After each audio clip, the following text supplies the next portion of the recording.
ही सबसे पहले झाड़ू लगाते हैं तो आप कान खोलकर सुन लो, नहीं तो माता लक्ष्मी हमेशा के लिए चली जाएगी। आपको झाड़ू के बारे में बताते हैं कुछ महत्वपूर्ण बातें जो आपके लिए जानना बहुत आवश्यक है। टूटी हुई झाड़ू का क्या करें और इसका कौन सा सरल उपाय आपको करोड़पति भी बना सकता है। टूटी हुई झाड़ू को फेंकने से पहले ये वीडियो जरूर देखें। क्या आप जानते हैं कि झाड़ू 3 तरह की होती है? ये बात बहुत कम लोग जानते हैं, मगर ये सच है कि घर में रखी हुई झाड़ू भी आपके भाग्य को प्रभावित कर सकती है। अगर झाड़ू सही तरीके से न रखी जाए तो ये माता लक्ष्मी को घर में आने से भी रोक सकती है। इस वीडियो में हम आपको बताएंगे कि कौन सी झाड़ू शुभ होती है और कौन सी अशुभ। प्लास्टिक की झाड़ू, सीखों वाली झाड़ू और फूल वाली झाड़ू, इनमें से कौन सी झाड़ू आपके घर के लिए ठीक है और कौन सी आपके घर में दरिद्रता ला सकती है, ये सब आपको यहीं पता चलेगा। कई लोगों के मन में यह सवाल भी होता है कि झाड़ू घर की बहू लगाए या काम वाली बाई।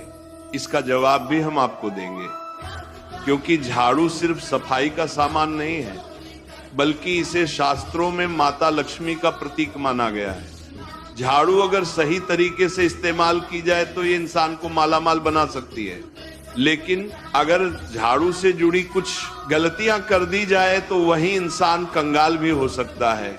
हमारे शास्त्रों में झाड़ू से जुड़े कई शगुन और अपशगुन बताए गए हैं। झाड़ू को लेकर कुछ काम बिल्कुल नहीं करने चाहिए, वरना जीवन में परेशानियां आने लगती हैं। झाड़ू को सही दिशा में और सही ढंग से रखना बहुत जरूरी है, वरना यह माता लक्ष्मी की बहन अलक्ष्मी को आकर्षित करती है, जो कि दरिद्रता और संकटों की प्रतीक मानी जाती है। अगर आपके जीवन में बार बार समस्याएं आ रही हैं, एक परेशानी जाती नहीं और दूसरी खड़ी हो जाती है, तो हो सकता है इसके पीछे आपके घर में राखी हुई झाड़ू की स्थिति भी एक कारण हो।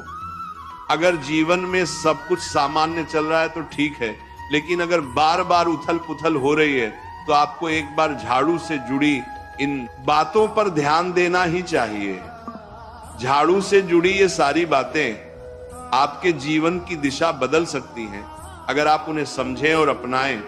तो चलिए जानते हैं कि झाड़ू का सही इस्तेमाल कैसे करें, ताकि आपके जीवन में सुख, शांति और समृद्धि बनी रहे। जब आपके जीवन में एक परेशानी खत्म नहीं होती कि तभी दूसरी शुरू हो जाती है और घर में धन का लगातार नाश होता जा रहा होता है। आमदनी कम और खर्चे ज्यादा होते हैं तो समझ लीजिए कि कहीं ना कहीं कुछ चीजें हमारे जीवन में ठीक नहीं चल रही। ऐसे हालात में हमें कुछ बातों का ध्यान रखना बहुत जरूरी हो जाता है। कई बार हम खुद ही अपने घर में